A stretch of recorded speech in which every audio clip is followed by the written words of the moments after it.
Arthur, representing the pioneers, perhaps will be interested to know that a few months ago I stood in the very room where King James VI of Scotland, or King James I of England, was born, and therefore I claim authority by association.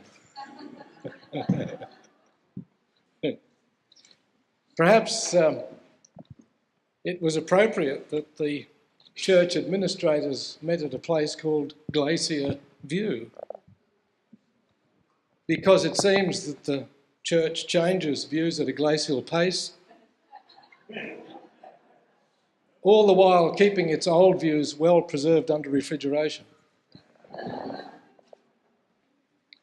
But the first serious question, not that they were questions, is phrased in these terms. Despite the claims that the consensus document did not concede much, if anything, to Dr. Ford, it seems that the consensus document has not been officially mentioned, published or proclaimed since the ministry issue of October 1980. And in the view of the panel, does this silence indicate anything about either the extent to which church leaders actually believed this document at the time, or whether it is believed today? Who knows? I don't talk to administrators. Not a purposeful objection to talking to them, but just we live in different space. I doubt very much that it's a conscious avoidance of reference to it. How many people read, whether they be administrators or otherwise, the statement that came out, when was it, 1976, around then, the Palmdale Statement on Righteousness by Faith? When was the last time you read it? There is another wonderful document that came out, Dynamics of Salvation, Arthur. How many of us have read that recently? How many administrators are reading it? Administrators, it seems to me, are often very busy with administration, and I don't think they're purposely avoiding the consensus statement. It's just that particular episode is over. They've moved on with administrating. I doubt that there's any vicious intent to not keep this document before us. It is a good document. I'm surprised that you say at the start of your question, Howard, well, despite not my question, I'm the messenger, not the author of the questions. You read it. Guilt by association. I will hold you responsible. It starts out, despite the claims that the consensus document did not concede much. Now, it wasn't the intention, because as Trevor has pointed out, we did our work as independent little groups with our Bible, not Ellen White, in our laps. There was no intention of trying to concede points to Des.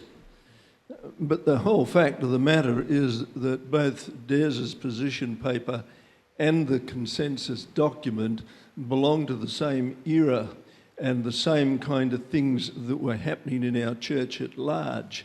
Hence, this movement of rethinking the sanctuary beliefs of our pioneers, that process is reflected both in the position paper of Des and in the consensus document, not intentionally, just that they are both part of the same process that was going on. And so it does, in therefore, it seems to me, coincide with many things that Des said. I mean, the impartial jury of 7, shouldn't it be 12, clearly endorsed that there was a fair amount of correlation between, on those 12 points of Des's, and the consensus document. So why you would say without a break in your voice or without an apology that it didn't concede much is beyond my understanding, Howard, particularly for somebody who just recently stood in that august place. As I said, I'm not the author of the question, so I can't answer your question on how I could do that. Because you can interject as you're reading it.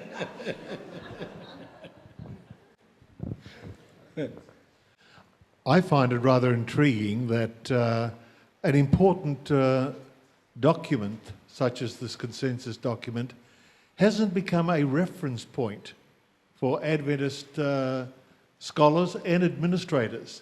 I suspect that it did go further than the administrators wanted, and that they were quite happy to let it fade into the background. When I hear your question, Howard, whether it's yours or an anonymous author, my mind goes to Thinking Theologically by Fritz Guy, where he says, ironically, although Desmond Ford was dismissed from the Adventist ministry in 1980 because of his disagreement with traditional Adventist views about the cleansing of the sanctuary, subsequent Adventist thinking in North America seems to have moved closer to his position and further away from that of those who dismissed him. This is a curious historical circumstance and shows that this event was rooted in the issues of the 70s. It was the climax of a lot of stuff that was going on in the 1970s. I just want to add a little response, and that is this, that I think it did surprise administration, I don't think they entirely understood it, mind you. But then the 10-point statement, which we're going to get hit with, particularly me soon, they were happy with, and yet it has received the same neglect, mercifully. So they may have been happy for it to disappear, and dynamics of salvation and the Palmdale statement, but I doubt it. I doubt that it's conscious. And the 10-point statement, I haven't seen it independently published since the October Ministry magazine either. So maybe we should give the gentleman, were there any ladies in the administration? We ought to give them, 1 Corinthians 13 says love always puts the best interpretation on things, not the worst. Well, Norm, you've mentioned this 10-point statement, so I might...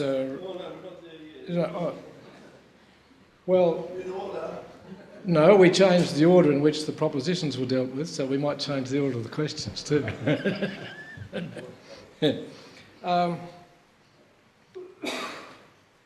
This 10-point statement that was published in Ministry in October 1980 said that it was set up to define some of the major points of differences between Dr. Ford's positions. Could anyone on the panel elaborate on what the differences were and who actually wrote the 10-point statement? Was it the Sanctuary Review Committee or some other body? I think it was Neil Wilson's idea to do this. He said that he had been approached by some administrators who were actually a bit lost, and they needed some guidelines of where the strict differences were.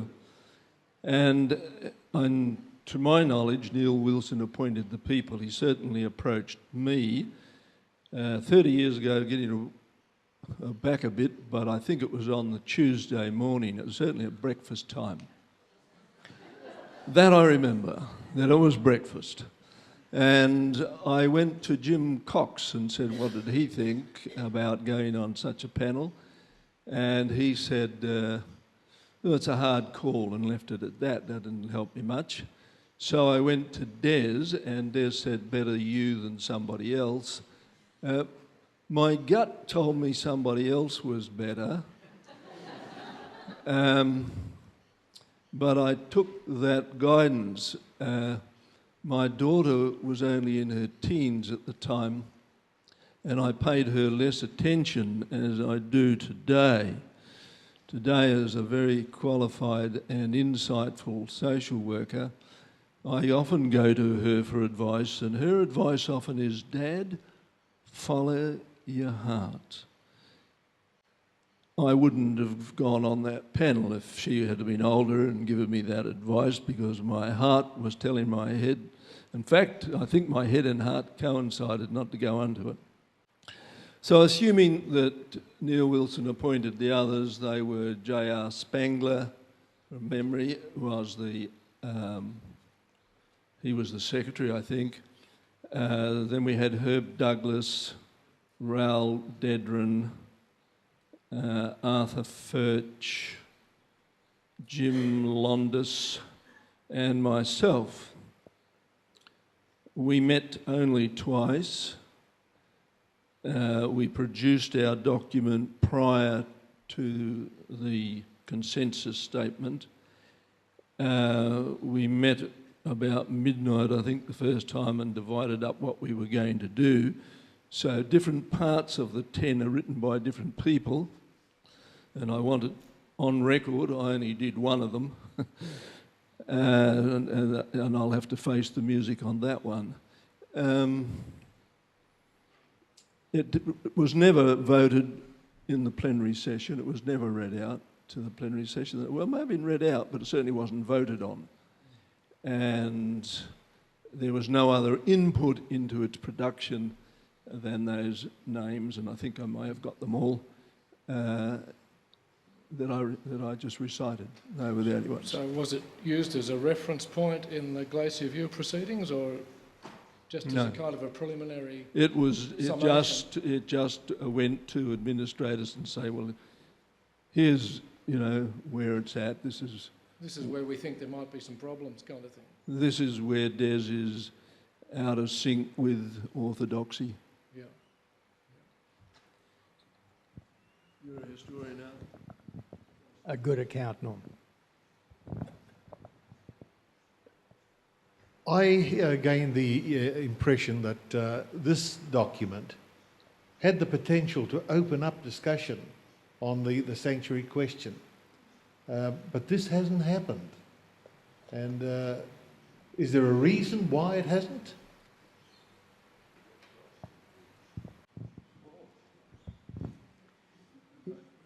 If a teaching is under threat, it's dangerous to talk about it.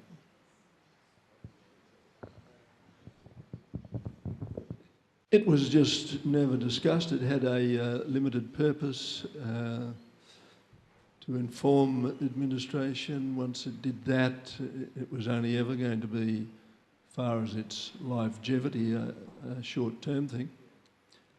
Did you as a committee get together and read the total document before it was published in draft, yeah. Remember, the 10-point statement then went to a steering committee who met, I think, on the Thursday night, but I wouldn't swear to that. That steering committee was not only a number of personnel who were listed under the steering committee in the Ministry magazine, but it also included the people who were the leaders and the secretaries, I think, of the small groups. So it was a fairly large body of people going through it with a fine-tooth comb. I sat in on one session. I had no vote or anything, couldn't speak, but I was there as an observer. And they certainly did go through anything that was coming through, including the consensus document. If we might move on now to another question. I have a quotation here from a letter from Pastor Caius Parmenter to Dr. Ford, dated the 15th of August, which I think is the last day of the GLACIER View proceedings, in which it is said that the Sanctuary View Committee, quote, finds your manuscript presenting several positions that are at variance with the presently held fundamental doctrines of the Church. Two things come to my mind here.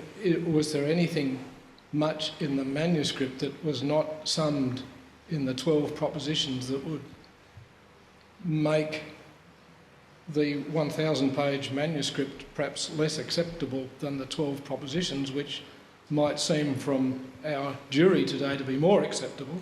In other words, does the manuscript differ substantially on any point from the 12 propositions? And given the assessment of today's jury, how could we come to understand that this committee felt that Dr. Ford's position was at variance with the fundamental doctrines of the Church as they may have been summarised in the consensus document? So A, is there a substantial difference between Dr. Ford's 1,000-page document and the 12 propositions? And secondly, if not, how could anyone logically read the consensus document to disagree with Dr. Ford? These are very comprehensive questions. God's Ten Commandment law also needed 70 laws and judgments, the fine print. There was a huge amount in the 1,900 plus page manuscript that wasn't in the 12 points. It is an exceedingly rich document. Yeah. So there was much there. Parmenter's comment has got to be taken in the context of what he experienced from 1976 to 1983. He talked with me fairly often. He was under enormous pressure to come up with the right decision for the group that were significantly pressuring him. And we can hardly understand the magnitude of that pressure unless we immerse ourselves in the history of that period. Obviously, a list of 12 one-liners hardly summarises a document of 1,000 pages. And this statement by Parmenter does refer to Des's larger manuscript. Yes, I know. That's why I emphasised manuscript rather than 12 propositions. I can remember a couple of times jogging with Des at Glacier View and asking him how in the world he expected administrators to announce to the world church that their church was based on an exegetical faux pas, namely Daniel 8:14. I also wanted to know why his apocalyptic fulfillment couldn't embrace it. I thought that was the genius of it, that you can get anything in. But no, it wasn't quite that open-ended. And I can remember Des saying that, talking about Heppenstall's outburst, he said in heaven. At the time I couldn't see what the problem with that was. I think I can now. And yeah, so it was not an easy situation for church administration. I guess the basic thing is a denial of the judgment of believers. Some of the things, I'm just thinking of, I sometimes go down to Regen at college where all the young people are and sit there and embrace and one might say, because of the high decibels, am embraced by their worship. They would think a lot of the stuff that we discussed today was trivia pursuit. Apartments versus phases, what's that about? blood recording or cleansing. Goodness me. Now, I got hit with that question, as a matter of fact, in my first year at college, Des. I don't know whether you remember this, but because I had one credit, I went into a second-year Daniel and Revelation class, which was providential because I came to college to do Bible, and I don't think I would have got one if I hadn't have got that. And I just lived for Daniel and Revelation class with Des, and he gave us a list of questions to go and answer. And one of them was blood cleanses or records, and I remember as an Adventist of 6 months being somewhat struggled with this question. And another one was, what is the connection between Daniel 8:13 and Daniel 8:14? And I kept coming up with no connection. Little horn papacy, cleansing of the sins of the believers, no connection. I went to Dr. Salem for help. He said, go and ask Des Ford. Oh, well, he set the questions. Well, he can only say buzz off. So I went, and he said, forget the interpretation, just read the text. And I saw that the text was a question, and the next verse was its answer, and they were intimately related, but our interpretations were not. And I copped that in first year. That was a bit rough. It really made Salem's Greek, which I also got my first year, somewhat a piece of cake. Emotionally, anyway, if not mentally. What is the importance of questions like that? Well, a big difference, isn't there, if blood is a means of forgiveness and grace and mercy, or a means of recording your sins for come back on you later. And the other one, of course, all of a sudden you're reading Daniel 8:14 in its own context. That was just a side glance to avoid the question. There are differences, profound differences, not just right back to pioneer Arthur, but even back to 1980, the fundamental statement. There's 1980? 80. Yep. When we voted through at Dallas the fundamental beliefs, which were 27 at the time, but now we've got 28. Thank you for reducing it to 7, Des, this morning. I've always had trouble with 27, and 28 was really just the straw that broke the camel back. 7 is much, much better. There are differences how to, and particularly about the judgment of believers. That's a major difference, I think, but there are others. The role of Ellen White, which comes into it as well, though I think Des's presentation on the role of Ellen White was further than I could go then or now. I didn't have the benefit of Arthur's conversations with Pastor Parmenter, but I did know that he was under pressure. But as I looked at it then and even now, I see the comment as reflecting an administrator seeking a fairly quick solution. Administrators don't like issues to extend over time. Theologians, on the other hand, they're prepared to talk for years.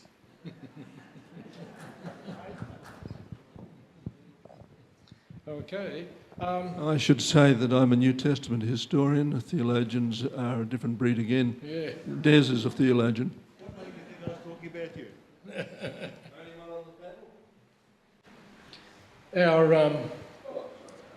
Our representative of the pioneers was somewhat aghast at some of the concessions or changes in the consensus document.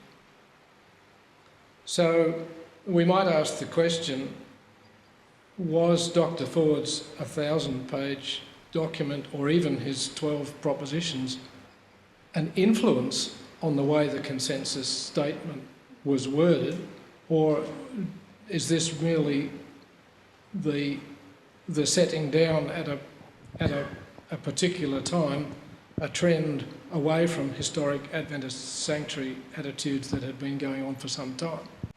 I hope that the people in the gallery would realise that we pioneers were always moving.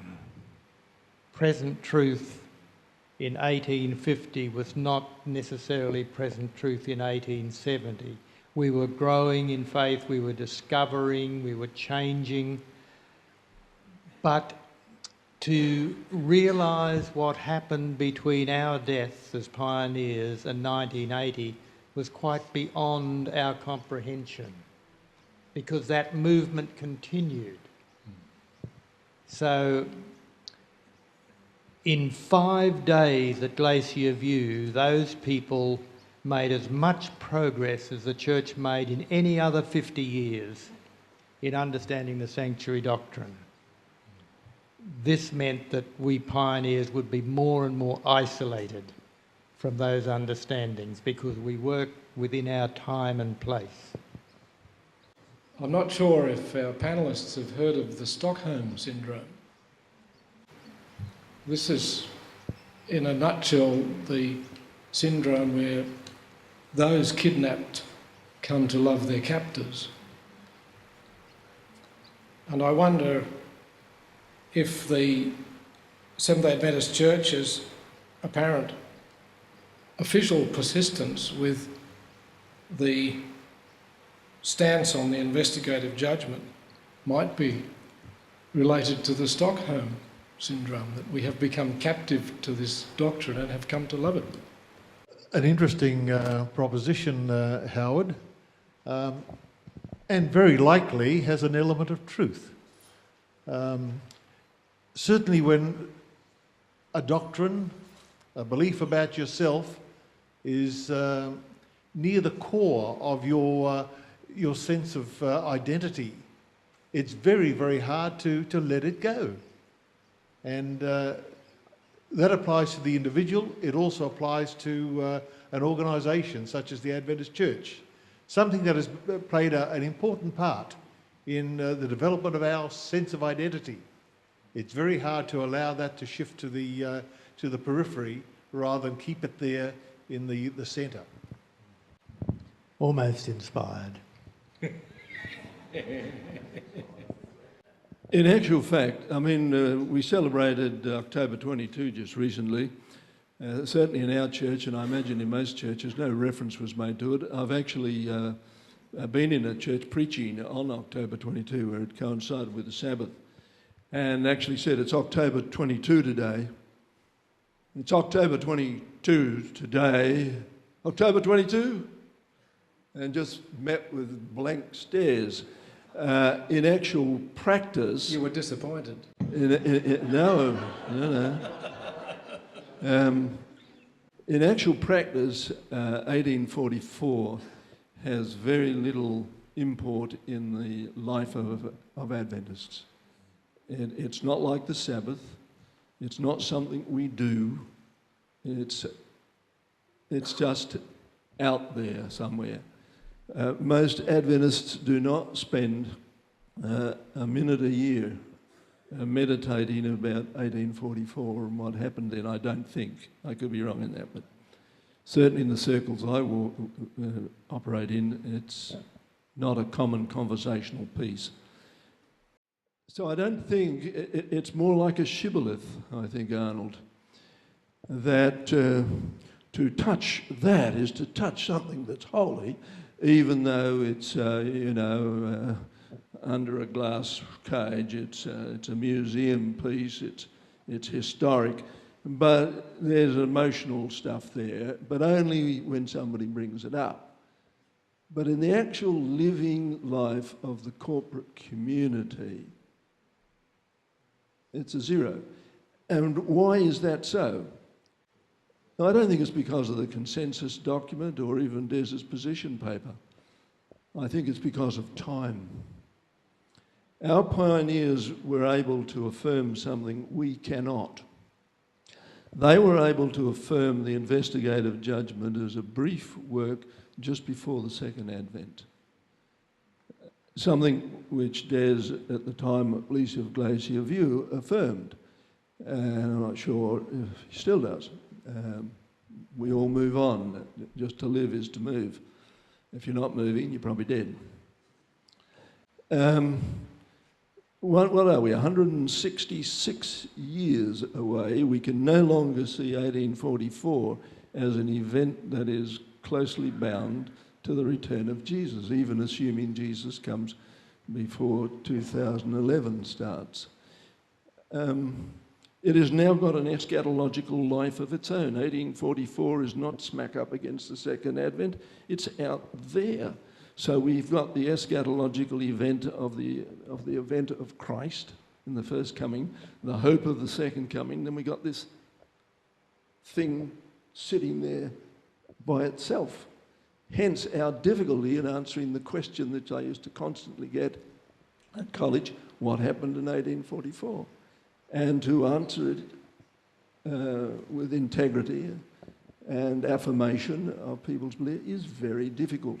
And by the time we get to, 200 years, if that's how it works out, it'll become harder. Actually, my great-grandfather was born in October 1844, but not on the 22nd. Just slightly before, in fact. But, yeah, that's an interesting point. Lyndon, it's 3 o'clock, and in this climate of global warming, I think the glacier has just about melted, so Lyndon may want to announce some arrangements for some refreshments.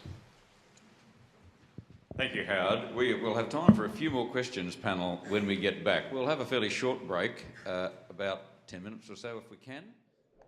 I guess one of the things that everyone is curious about, and it might be a little bit like the impolite question to a lady to ask of her age, but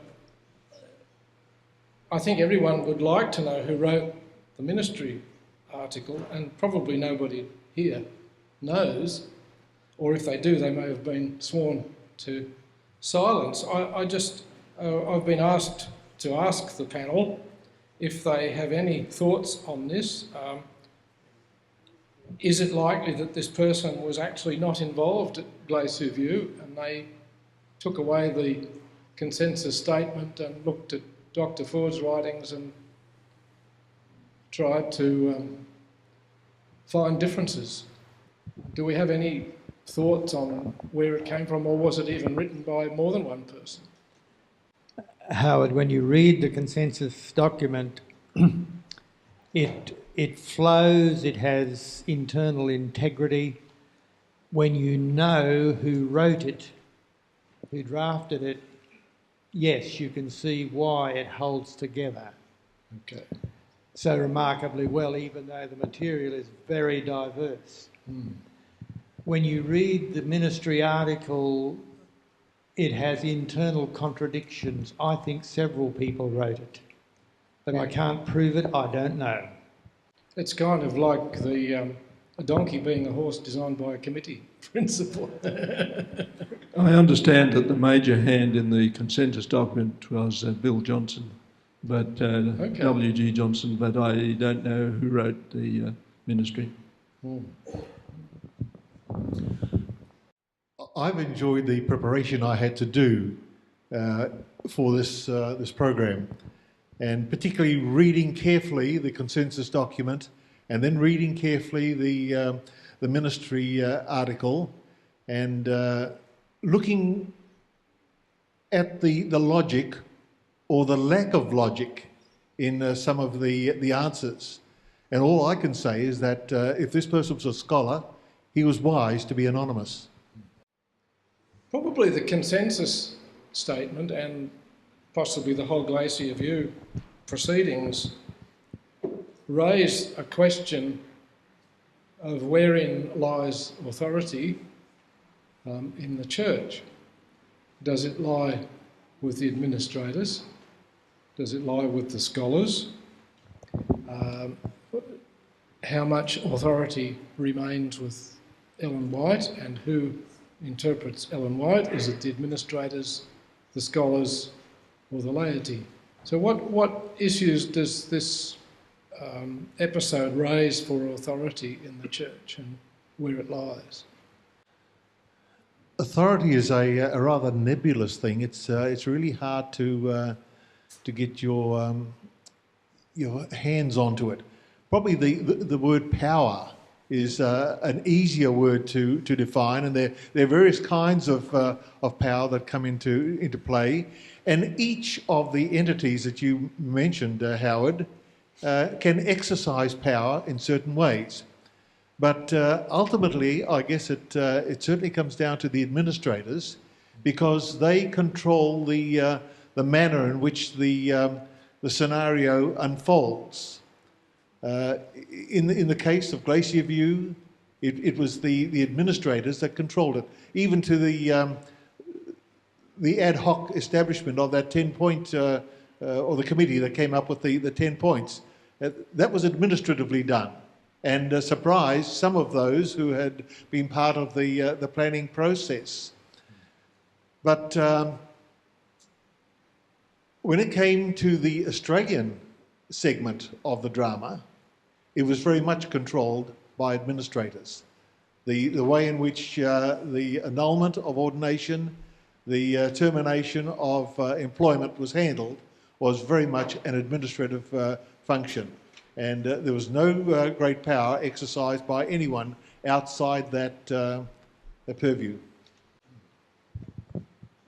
To understand the entire event, you need to read the letters written by scholars to the General Conference President after Glacier View. They were aghast, and they were not heard. They were aghast about what had the happened. aftermath, or they were aghast at the consensus statement, or At the aftermath. after the, The consensus statement was a forward-looking document, the best we had ever produced on that subject. They were not in angst about that.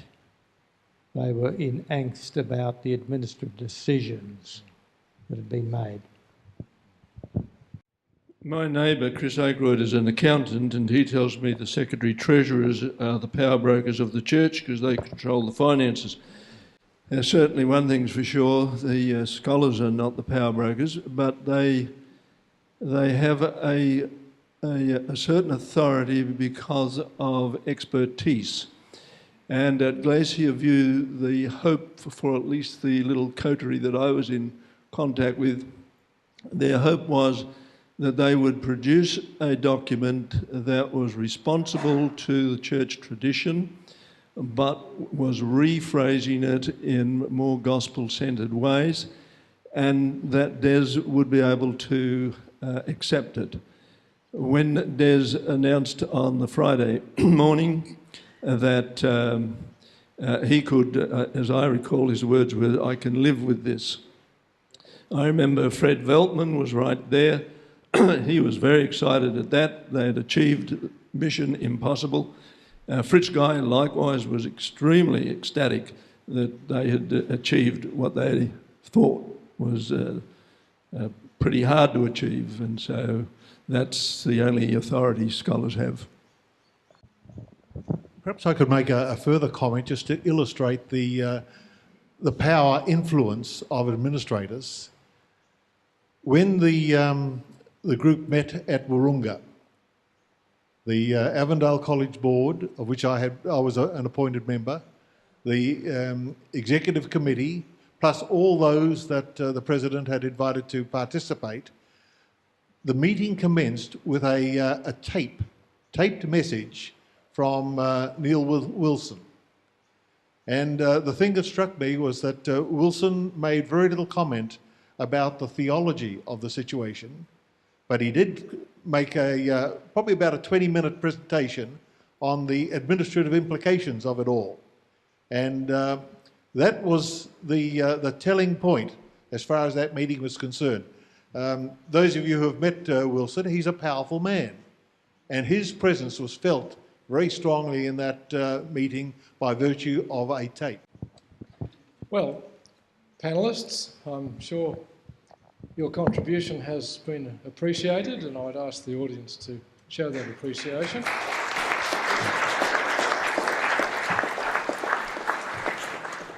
Perhaps there is a question that we could all wonder about before I sit down. How many mornings and evenings until the sanctuary doctrine is cleansed?